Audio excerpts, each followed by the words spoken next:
Hey, welcome to the John Harris podcast. You're listening to the airnetwork.net. This week's guest is Dave Heeren, a long time friend of mine. Dave created Tendex, the original analytical system of basketball statistics from which most of the others have sprung. He wrote 5 pioneer basketball statistical books. His most recent sports book, Basic Ball, includes logical methods of rating baseball and football players in addition to basketball players. He has worked for no fewer than 16 NBA teams and once turned down a scouting position with the now Brooklyn Nets. Dave, how you doing, man? Well, I'm doing well, all things considered. You doing well? Yeah. Oh yeah. Yeah. How about you, John? I'm good. You're down there in Orlando, in the Orlando area, a lot warmer than we are up here. It's cold. It's cold up here in Ohio, and in Western PA, where Greg, our producer, is. But we're going to warm it up here with some serious basketball talk.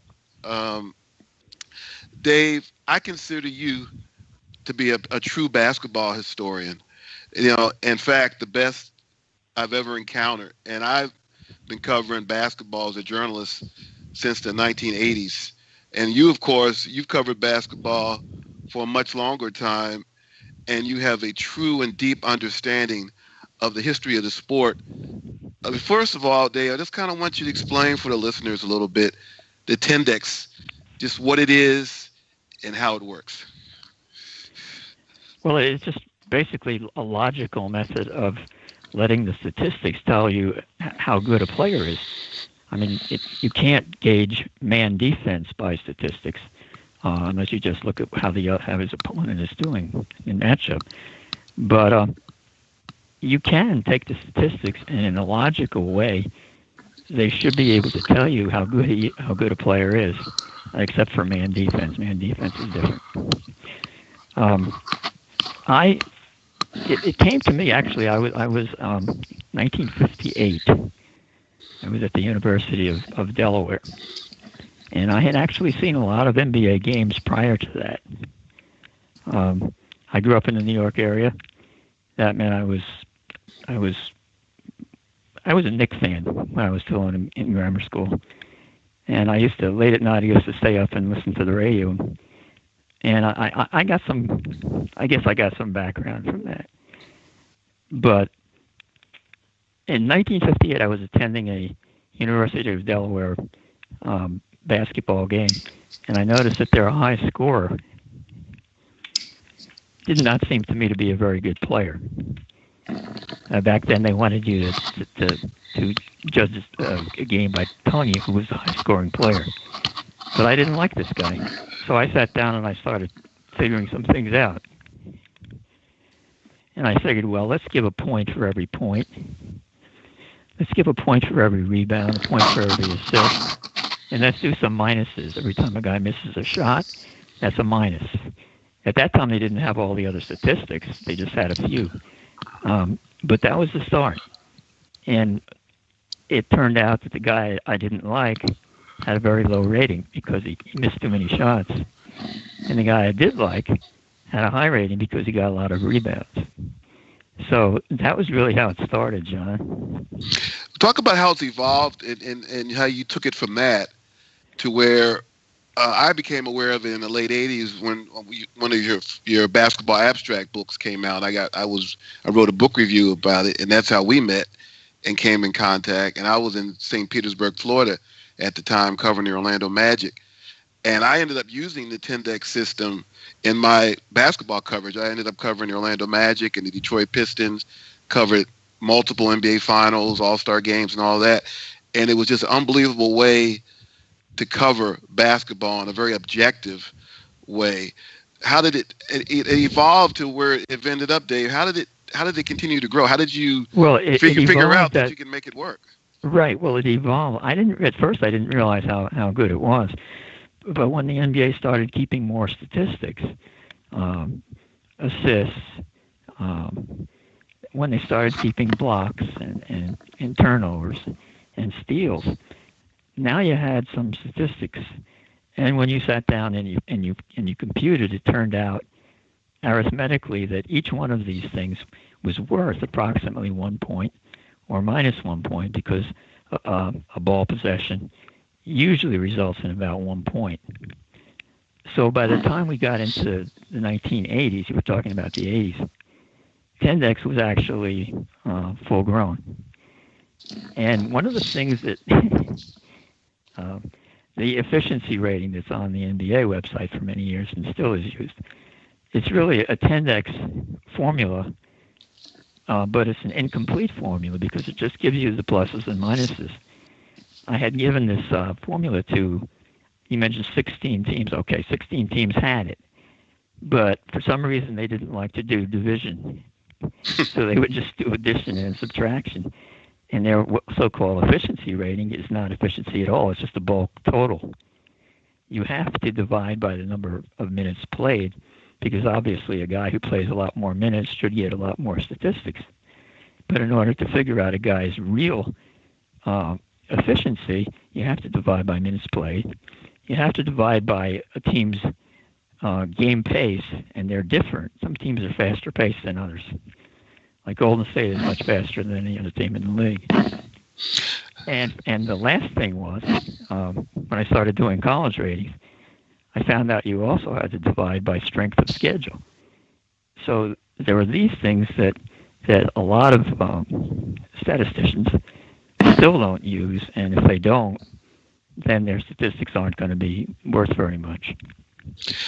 You're listening to the John Harris podcast on the airnetwork.net.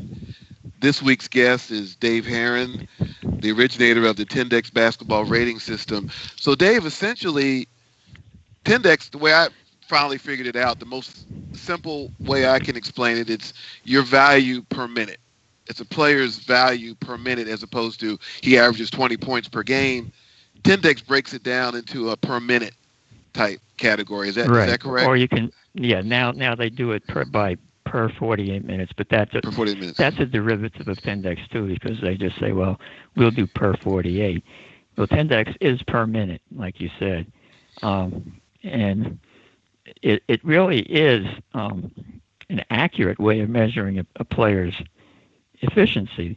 There is one other thing that needs to be taken into consideration, and that is that centers normally have the highest average in the league because they play close to the basket. And shooting guards, who have to be the first guy back on defense, usually have the lowest. So if you had a center with a rating of 600, he'd be about average. But if you had a two-guard with a rating of 600, he'd be a star.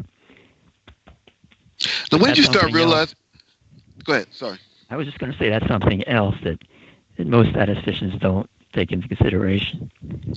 When did you start realizing just how good this system was? I know when it was brought to my attention in the 1984 draft, because Dave started doing yearly draft reports where he started evaluating the college players that were going to go into the draft. And it was quite successful with that. He had multiple basketball abstract books, which would rate each team, each NBA team. I think it also rated college players. It would do a draft, and it would give people anticipation going into each year's draft, who the top college players were.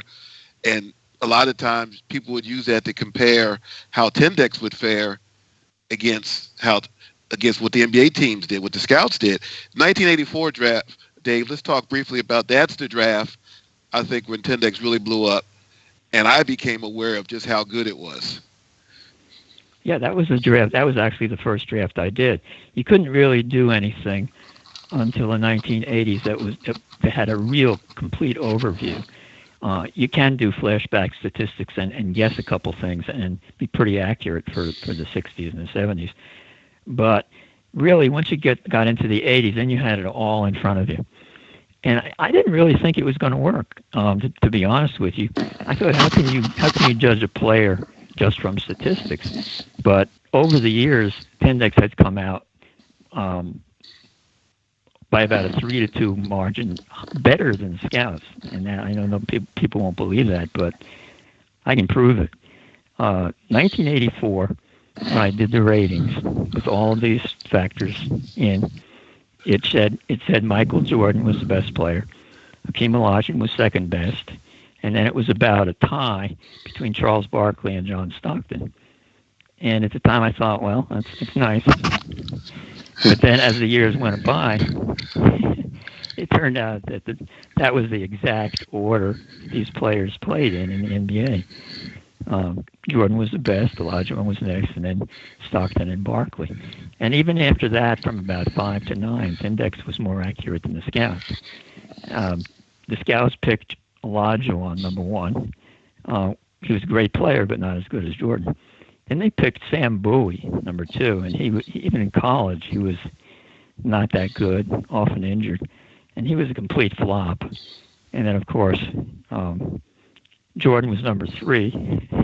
And now when we talk about basketball, Michael Jordan is nearly always one of the first 2 or 3 guys mentioned. Yeah. And then he was only drafted number 3. And Stockton was number 16. So the scouts were way off on that one. Sam Perkins number 4? Or was Barkley number 4? Perkins was number 4 and Barkley was number 5. And Stockton was number 16. Of course, Perkins was a flop also. All he could do was stand in the corner and shoot jump shots. So basically, the top 4 picks, Tendex picked 4 Hall of Famers before they ever took a shot or made a basket in the NBA.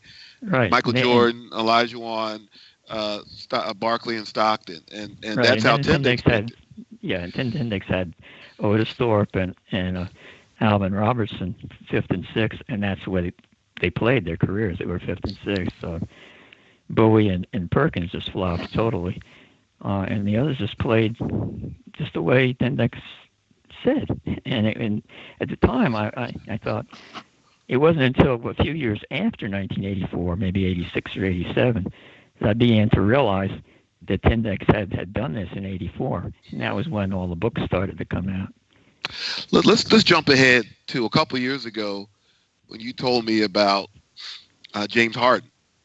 I think it was his first or second year with Houston. And we were going over because every year you would send me the information. You'd still tell me, okay, this is the best player this year. And for a while, it was LeBron James. For a while, yeah, 8 years. He was putting up the numbers. But the last few years, you told me the numbers were different. And I remember a couple years ago, for the first time, you told me, well, James Harden is the best player, and that was not the name that we were hearing that year. We were still hearing LeBron. Steph Curry was starting to move into the scene, and now everyone is saying, lo and behold, well, maybe James Harden is the best player in the NBA. So once again, Tendex has just shown how good it is. It's always ahead of the curve. Now, James Harden, you had him as the best player. Was it last year or 2 years ago? The most efficient Actually, player? both the last 2 years. And Last part of it was his durability.